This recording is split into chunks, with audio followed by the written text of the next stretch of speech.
தரமான குவாலிட்டி கொடுத்தீங்களா பையர் தானா தேடி வர அடுத்த வருஷம் நல்லா வரும். கிராப் நல்லா வரும். 2026 நல்லா ஃபுல்லா வரும். ஃபர்ஸ்ட் குவாலிட்டின்றது 400 கிராம் அபவ் வர்றது ஃபர்ஸ்ட் குவாலிட்டி. நல்ல பழுத்து காய் தான் வியாபாரம் பண்றோம். ஓகே. கச்சை காய் நாங்க வியாபாரம் பண்றது இல்ல. தரம் தான் முக்கியம். என்ன பொறுத்த வரைக்கும் தரம் முக்கியமா இருந்தா 50 காசு மிச்சமா கூட வாங்கி போறாங்க. Chandrasekaran Natraj coconut company.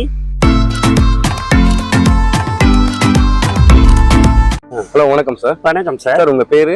Chandrasekaran Natraj coconut company, Vadacheri village, Vaniyambadi, Tirupattur district.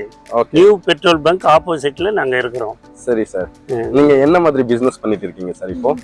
பக்கமா இல்ல எளிநீரா இல்ல பழுத்து காய்? நல்ல பழுத்து காய் தான் வியாபாரம் பண்றோம். ஓகே. கச்சை காய் நாங்க வியாபாரம் பண்றது இல்ல. ஓகே. காய் தரமான காய் தான் கொடுக்குறோம். ஃபர்ஸ்ட் குவாலிட்டின்றது 400 கிராம் அபவ் வர்றது first quality. Okay sir. Second குவாலிட்டின்றது 300 275 இருந்து ஆரம்பிக்குது. ஓகே.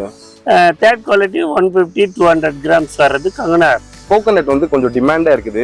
ஆமா, ஃபுல் டிமாண்ட்ல இருக்கு. சரி, அது என்ன ரீசன் சார்? மரத்துல காய் இல்ல சார், நோய் வேற பட்டுச்சு. ஓகே. வேர் நோய் வந்ததுல இருந்து காய் கம்மியா வருது. ஓகே. மத்தபடி காய் அடுத்த வருஷம் நல்லா வரும். கிராப் நல்லா வரும். 2026 நல்லா ஃபுல்லா வரும். ஓகே. நோய் போயிடுச்சுன்னா ஒன்னும் பிரச்சனை இருக்காது. சரி, பையர் எப்படி சார் பையர் பிடிக்கணும்? தரமான குவாலிட்டி கொடுத்தீங்களா பையர் தானா தேடி வர்றாரு. ஓகே.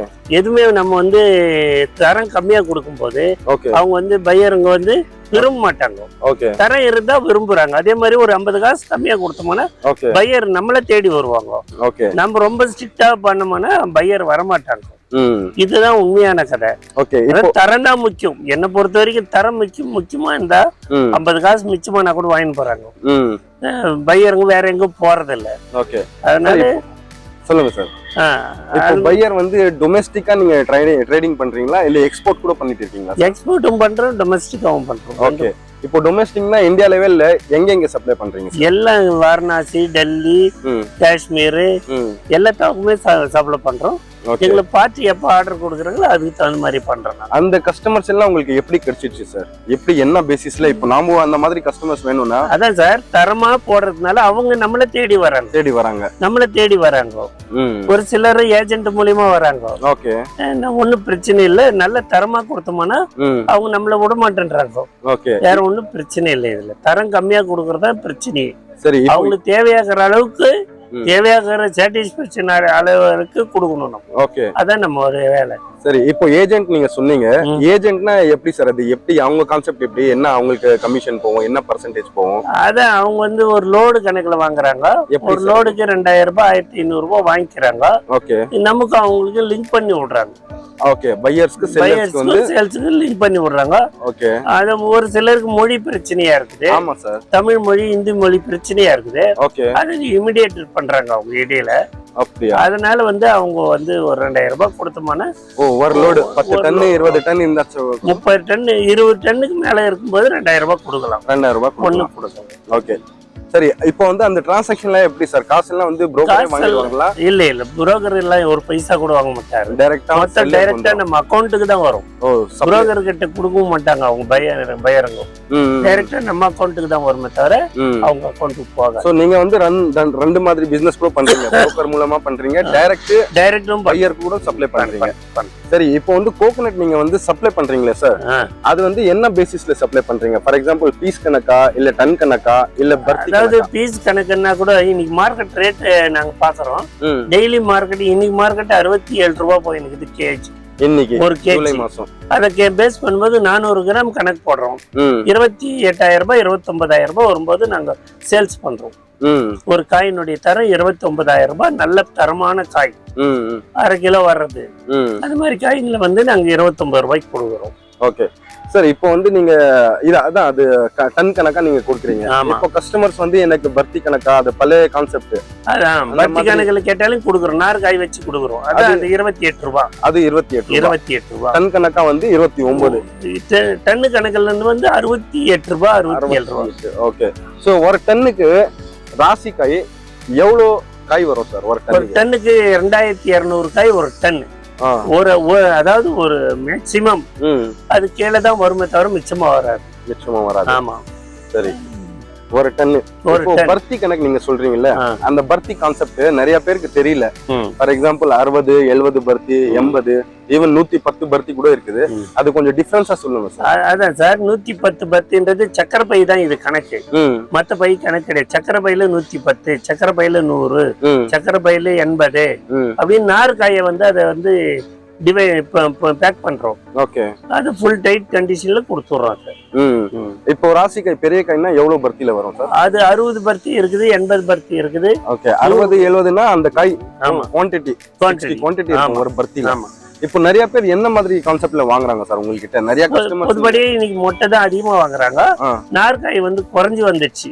நார்காய் தான் முன்னெல்லாம் வாங்கிருப்பாங்க, இப்ப எல்லாமே குறைச்சி எல்லாம் மொட்டை காயை வாங்க ஆரம்பிச்சிட்டாங்க. ஓகே, அது என்ன ரீசன் சார்? ரீசன் இன்னைக்கு லேபர் பிரச்சனை, காலநிலை பிரச்சனை, அதை பொறுத்து அவங்க வியாபாரம் பண்றாங்க. இன்னைக்கு தேங்காயை பொறுத்த வரைக்கும் எல்லாம் கேஜி கணக்கில் வந்துச்சு. எல்லாமே கேஜி கணக்கில் வந்துச்சுனால ஒரு இத்தனை டன்னு, இத்தனை 1 டன்னு 2 டன்னு 3 டன்னு அப்படி எடுத்துக்கிறாங்க. 10 டன் 20 டன் அப்படி எடுக்கிறாங்க. ஓகே, சோ இப்போ வந்து கோகனட் வந்து நார்காய் சொல்றீங்க, அது பெல்ட் சொல்றீங்க, அதுக்கப்புறம் மொட்டைக்காய். சோ இது டிஃபரன்ஸ் ஏன் அந்த மாதிரி டிஃபரன்ஸ்? அது எவ்வளவு நாள் தாங்கும் சார்? நார்காய் வச்சேன்னா ஒரு 20-25 நாளைக்கு நீங்க வச்சுன்னு இருக்க முடியும். அது வந்து சேல்ஸ் பண்றதுக்கு ஈஸியா இருக்கும். மொட்டைக்காய் என்னும் போது ஒரு 10 நாள் வெடிச்சிடும். வெயில் பட்டுருச்சானு வெடிச்சிடும், இல்ல அந்த ஏரியாவினுடைய மண்ணுடைய தரத்தை பொறுத்து இருக்கு. அது எவ்வளவு நாள் தாங்கும் சார் மொட்டைக்காய்? மொட்டைக்காய் ஒரு 10 நாள் தாங்கும். அதுக்கப்புறம் வெடிச்சிடும், இல்ல தண்ணி இழுத்து கொப்பரையாகும். கொப்பரை ஆயிடும். அதுவும் கசங்கல் இருந்தாதான். கசங்கல் இருந்தா பிஸ்கெட் இருந்துச்சுன்னா, ஃப்ரெஷ் கோகனட் இருந்துச்சுன்னா அது ஒண்ணு ஆகாது. ஓகே, அது கொஞ்சம் டிஃபரன்ஸ் சொல்லுங்க சார். அது ஃப்ரெஷ் கோகனட் சொல்றீங்க. ஃப்ரெஷ் கோகனட் வந்து 20 நாள் 5 நாள் தாங்கும். சரி சார். ஆனா அது பக்கா காயா இருக்கணும். ஓகே.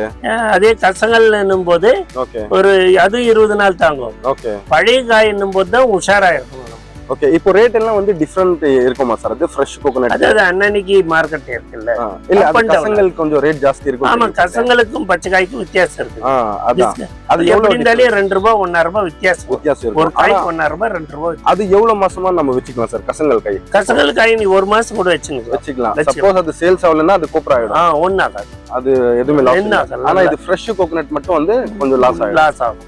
சரி சார். சார் இப்போ வந்து நீங்க ஒரு டன்னு வாங்கும்போது அது 15 காய் ஃப்ரீ, 25 காய் ஃப்ரீ சொல்றீங்களா? அது என்ன கான்செப்ட் சார்? அது அதாவது 1000 காய்க்கு 20 காய் ஃப்ரீ காய் அப்படின்னு சொல்லி கொடுக்குறோம். ஆமா சார். நான் என்ன பொறுத்த வரைக்கும் அதை பக்கா பார்வை பார்த்து கொடுத்துறேன். Okay okay. நான் ஃப்ரீ காயின்னு கொடுக்கறது கிடையாது பொதுப்படியாவே. அது பக்கா பார்வை பார்த்து கொடுத்துட்டோம்னா பையருக்கும் பிரச்சனை இல்லை, நமக்கும் பிரச்சனை இல்லை. அது எதுக்கு, எந்த கான்செப்ட்ல கொடுக்கறது? அது அழுகல் ஏதாவது காய் அழுகிடுமா, ஒடிஞ்சு போய் லாஸ் ஆகுது, பையரும் நல்லா இருக்கட்டும் நம்மளும் நல்லா இருக்கணும்ன்றதுனால கொடுக்கும். ஓகே, சரி சார். இப்போ வந்து நீங்க எல்லாம் பேசிஸ் நீங்க சொல்லிட்டீங்க. எப்படி நீங்க குவான்டிட்டி வைஸ் கொடுக்குறீங்களா இல்ல வந்து பர்த்தி இல்ல டன் கணக்கா? இப்போ பேக்கிங்ல என்னென்ன டிஃபரன்ஸ் பேக்கேஜிங் இருக்குது சார் உங்ககிட்ட? நிறைய பேர் நிறைய கஸ்டமர்ஸ் வந்து பிபி பேக் வேணும், சுகர் பேக் வேணும், இல்லைன்னா ராவா அப்படியே போட்டுடுங்க அந்த மாதிரி கேக்குறாங்க. சோ என்ன மாதிரி பெஸ்டா இருக்கும் சார் இப்போ ஒரு புதுசா பிசினஸ் ஸ்டார்ட்? அதாவது என்ன பொறுத்த வரைக்கும் ஆனியன் பைக்கு 100 பர்த்தி எடுத்தீங்கன்னா அது 45 இருந்து 50 கிலோ வரும் ஒரு காய். அது வந்து 400 கிராம்ஸ் அபவ். 300 அபவ் போது 120 பர்த்தி ஆகுது. அதாவது சைஸ் தான் வித்தியாசமே தவிர இதுல பைய நம்ம போடுற பையில போட்டிருக்கலாம், பிரச்சனை கிடையாது. அது பையதான் வித்தியாசமா வரும். என்ன பொறுத்த வரைக்கும் எல்லாமே அந்த சக்கரை பை கணக்கு தான். சக்கரை பை தான் அது மெயின் கணக்கு. சரி, இப்போ பையர் கிட்ட நம்ம அது சார்ஜ் எக்ஸ்ட்ரா வாங்கணும். சார்ஜ் ஆமா, பையருக்கு லோடிங், பேக்கிங், டிரான்ஸ்போர்ட், பை சார்ஜ், இது 3 எப்பவுமே எக்ஸ்ட்ரா ஆகும். சார் இப்போ நீங்க கோகனட் பிசினஸ் பண்றீங்க, எதனா கவர்மெண்ட்ல இருந்து மானியம் எதனா வருதா சார்? மானியம் எதுவும் கிடைக்காது. எதுவுமே கிடைக்காது. ஜிஎஸ்டி எல்லாம் நீங்க பே பண்றீங்க? ஜிஎஸ்டி எல்லாம் எதுவும் கிடையாது, எதுவுமே இல்ல. கணக்கு முடிக்கிறதுக்கு காசு செலவாகுது ஜிஎஸ்டி. ஆமா, அது ஓகே. அது ஆடிட்டிங்காக செலவாகும். இப்போ வந்து அது சம்திங் 1% செஸ் எல்லாம் வாங்குறாங்க. ஆமா, செஸ் இருக்கு. இதுக்கு வந்து அதர் ஸ்டேட் போகும்போது செஸ் இருக்கு. அது எவ்வளவு பர்சன்டேஜ் இருக்கு? 1%. யாருக்கு பே பண்ணுவது? அது வந்து மார்க்கெட்டிங் சொசைட்டில பே பண்ணிட்டு தான் வண்டி வெளியே போகும். அப்படியா? ஓகே. இப்போ நம்ம ஏரியால எங்க இருக்குது சார் அது? வாணியம்பாடி இருக்கு, அம்பூர் இருக்கு, எல்லாமே இருக்குது. சோ அவங்களுக்கு சொல்லிட்டு தான் நம்ம வந்து வண்டி வண்டி பாஸ் ஆகும்.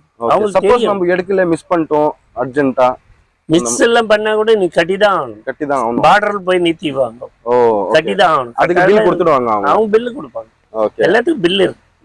1% ஃபார் எக்ஸாம்பிள் இப்போ வந்து ஒரு 3 லட்சம் ரூபாய் காய் நம்ம அனுப்புறோம்னா 3000 ரூபாய் நம்ம கட்டிதான் ஆகணும். ஓகே, அப்பதான் வந்து அவுட் ஆமா, அவுட்ல வெளியாகும்.